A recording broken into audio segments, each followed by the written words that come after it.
are you? Spike.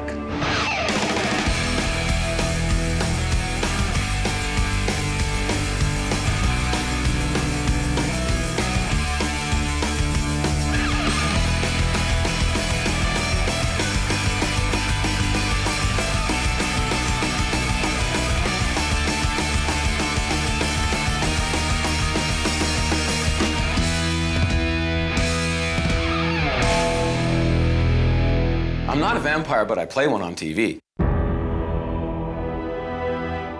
So, who do you kill for fun around here? The audition was for a vampire that was supposed to be patterned after the Sex Pistols, after Sid Vicious, who came from North London.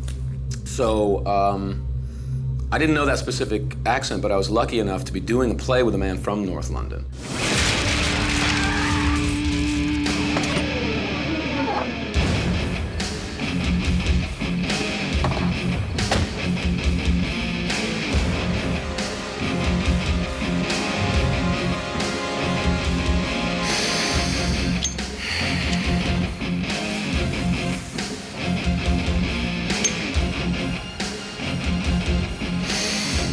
Home sweet home.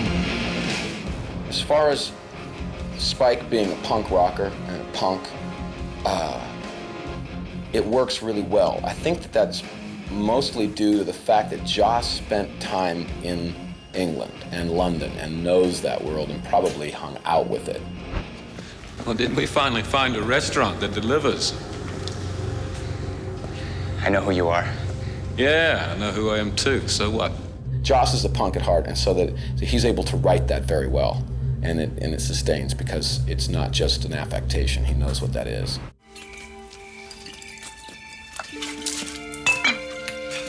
Yeah, I'll show you who's a cool guy. You're going down. And it fits well with his rebellious spirit. He is a bit of an anarchist himself, in the best way. He likes to shake it up, but in a very loving and humorous way, but he is a rebel. Spike came in, and I started getting fan mail and everything. Everybody was very pleased, and Joss took me aside and said, dude, this is not the Spike show. It's not gonna be the Spike show. You are here because we don't want to have to kill off a villain every single episode so it doesn't become Scooby-Doo. Who am I kidding? I love to brag. Probably my most foolish moment of the second season, and I have many. I always have stupid things I do on the set, but probably my finest moment was my very first entrance on the camera. If every vampire who said he was at the crucifixion was actually there, it would have been like Woodstock. This looks like a lot of very large acting, and Joss came up to me after that day and said, could you give me a little more Tim Roth and a little less Laurence Olivier, please? I was actually at Woodstock. That was a weird gig. I fed off a flower person, and I spent the next 6 hours watching my hand move. My feeling is that the accent got better as we went along. Drusilla. Drusilla is Spike's first love, both in his human life and his vampiric life. It's the only love up till now that he's known. Look at all the people.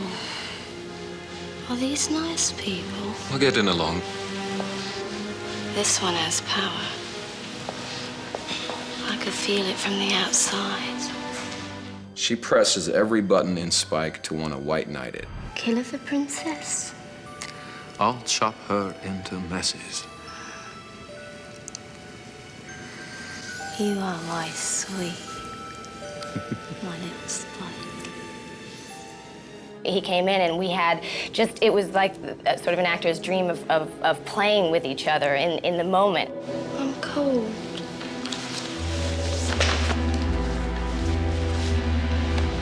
I got you. In the first episode when we're introduced and we come in, we just had this moment.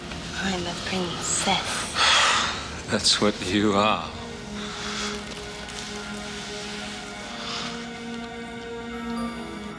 We did this thing. We were like this. We were lingering, We were like almost then kissing, and then we turned out, and like that thing.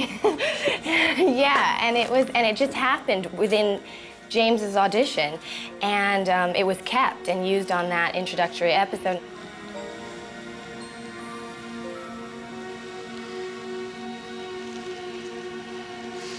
It is in the contrast between the fact that they don't have souls and they seem to be pure evil, and they also seem to have this incredible love that is even deeper than something we may be able to understand.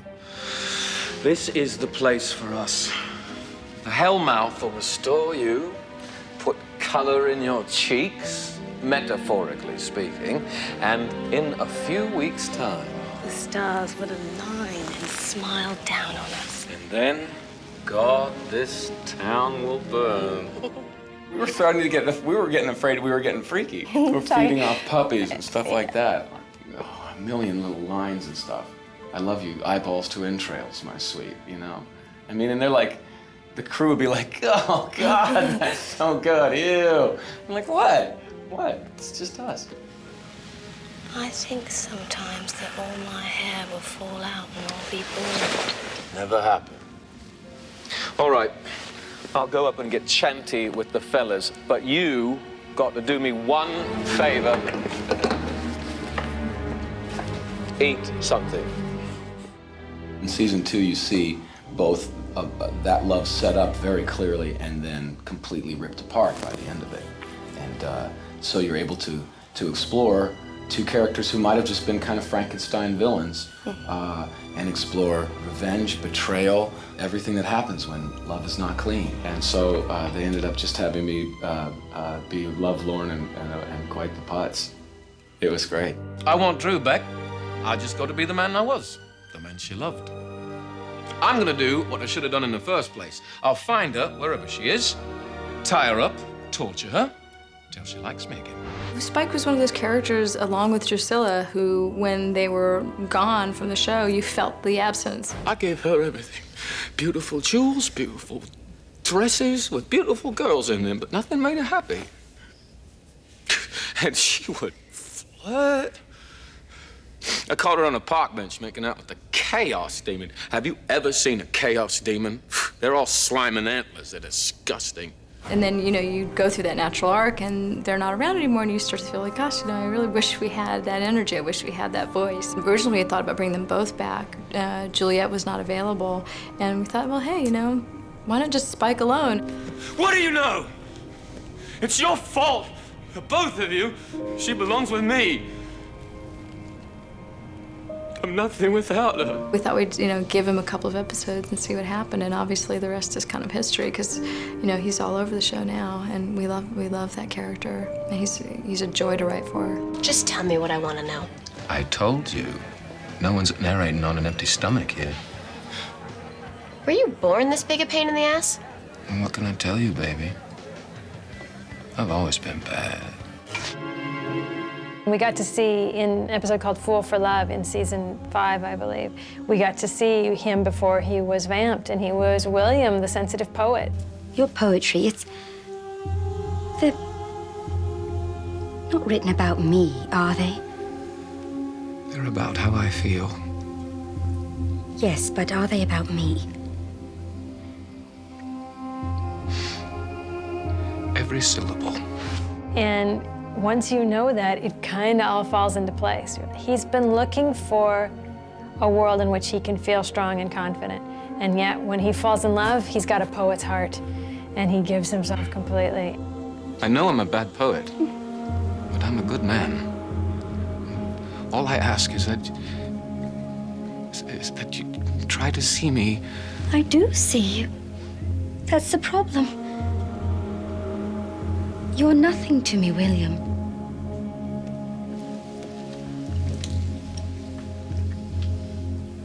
You're beneath me.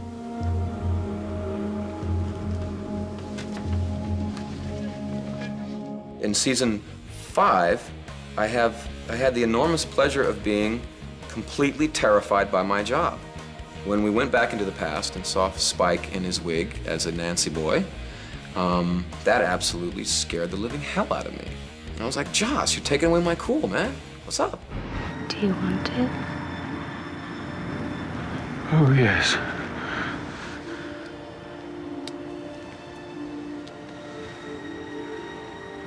God, yes.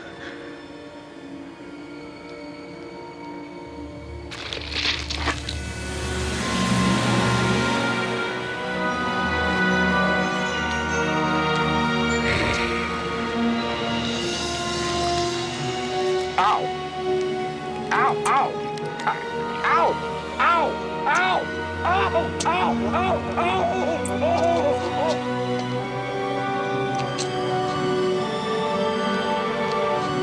I remember at the end of season 4, I told Joss, I said, you know, the beginning of this year was a little scary for me, but it's kind of like a roller coaster, man.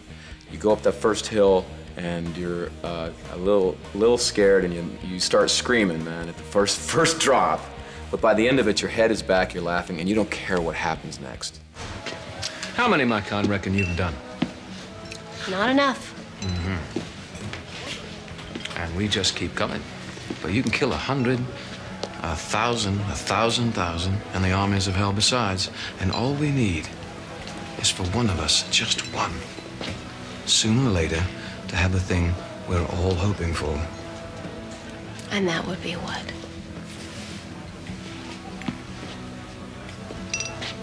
One good day.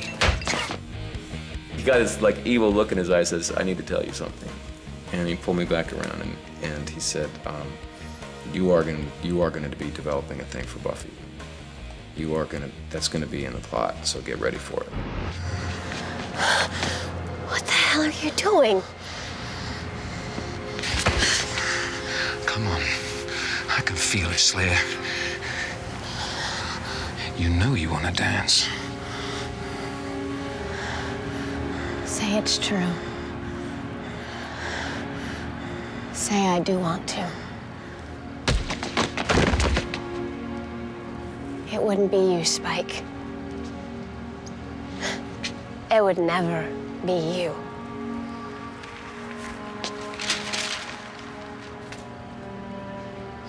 You're beneath me. Being in love with Buffy has more possibilities. There's more roads to go down to, go through.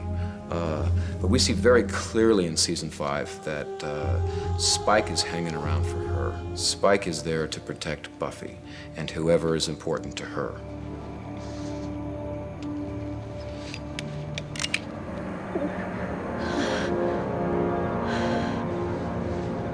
What do you want now?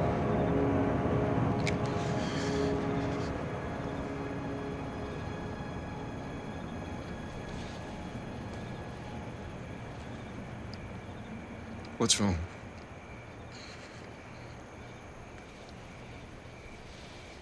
I don't want to talk about it.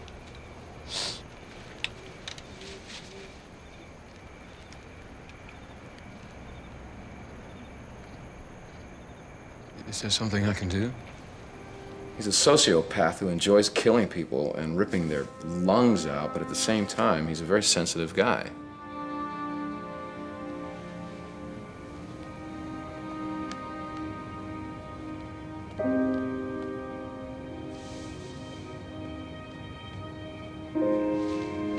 Spike is the best role that I have ever been offered, I think, because he was designed to be a disposable villain.